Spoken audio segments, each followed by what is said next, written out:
Hi friends, welcome to amatips.com. இன்னைக்கோட வீடியோவில் lining ப்ளவுஸில் front எப்படி வந்துட்டு சுருக்கம் வராமல் தைக்கிறது அப்படின்றது பற்றி தான் இந்த வீடியோவில் பார்க்க போகிறோம். வாங்க வீடியோக்குள்ளே போகலாம். இப்போ நான் ஏற்கனவே ஃப்ரண்ட் லைனிங் ப்ளவுஸு வித் வந்துட்டு மெயின் ப்ளவுஸையும் கட் பண்ணி வச்சுருக்கேன்.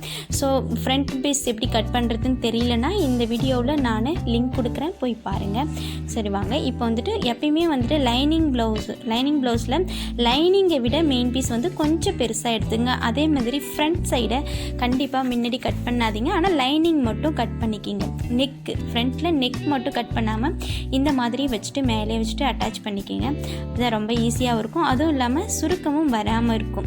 ஸோ இது ஃபஸ்ட்டு டிப்ஸு, ஃபாலோ பண்ணி பாருங்கள். இந்த மாதிரி கட் பண்ணிவிட்டு அதுக்கப்புறமா எக்ஸ்ட்ரா பீசஸை கட் பண்ணி எடுத்துருங்க. நிறைய பேர் லைனிங் பீஸையும் மெயின் பீஸையும் ஒரே மாதிரியாகவே கட் பண்ணிவிடுவாங்க. அப்போ பார்த்திங்கன்னா இழுத்து வச்சு தைக்கும், அதாவது பீஸை கையால் லைட்டாக இழுத்தாலும் போதும், நம்மளோட மெயின் பீஸ் பத்தாமல் போகும். ஸோ இந்த மாதிரி கட் பண்ணி எடுத்துக்கோங்க. ஓரத்தில் இருக்கிறது எல்லா பீஸுமே எடுத்து கட் பண்ணிக்குவோம்.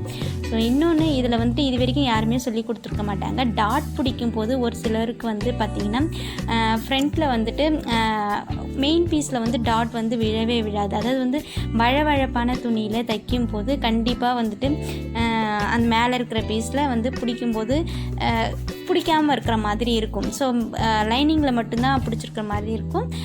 உள் பீஸில் அதாவது மெயின் பீஸில் பிடிக்காத மாதிரி இருக்கும். அது எப்படி இது வரைக்கும் யாருமே சொல்லியிருக்க மாட்டாங்க, இதுதான் ஃபஸ்ட் டைமு.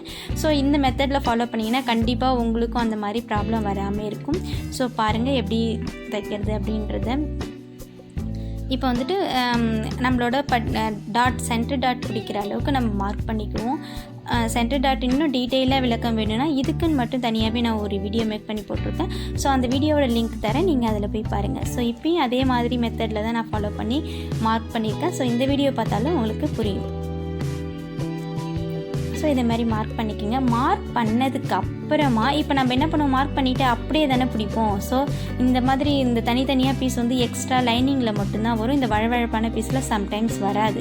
ஸோ அதுக்கு என்ன பண்ணலான்னு பார்த்தீங்கன்னா, இந்த மாதிரி சென்டரில் ஒரு தையல் போட்டுக்குங்க. ஸோ தையல் போட்டுட்டு இந்த தையல் தெரிய போகிறதில்ல, பட் ஆனால் இந்த மாதிரி தையல் போட்டுட்டு பிடிக்கும் போது நம்ம லைனிங் பீஸையும் மெயின் பீஸையும் விடாமல் டாட் பிடிச்சிருக்கோம் அப்படின்றது உங்களுக்கு ஈஸியாக இருக்கும்.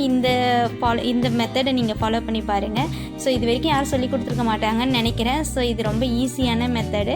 நீங்கள் கண்டிப்பாக இதை மாதிரி மார்க் பண்ணிவிட்டு இது மேலே ஒரு தையல் போட்டிங்கன்னா உங்களுக்கு டாட் பிடிக்கும் போது லைனிங் பீஸும் விலகியும் போகாது, மெயின் டாட் பிடிச்சதும் கரெக்டாகவும் இருக்கும். அதே சமயம் நம்மளோட ஃபீஸ் ஃபினிஷிங்காகவும் இருக்கும். ஸோ உள்பக்கம் வெளிப்பக்கம் எல்லா பக்கம் பார்த்திங்கன்னா ஃபினிஷிங்காக இருக்கும். மேக்ஸிமம் பார்த்திங்கன்னா ஜென்ஸ் டைலர் இந்த மாதிரி தைக்கிறாங்க இல்லையா, ஃபேஷன் டிசைனிங் அதுமாதிரி தைக்கிறவங்க இந்த மெத்தடை ஃபாலோ பண்ணியிருக்காங்க.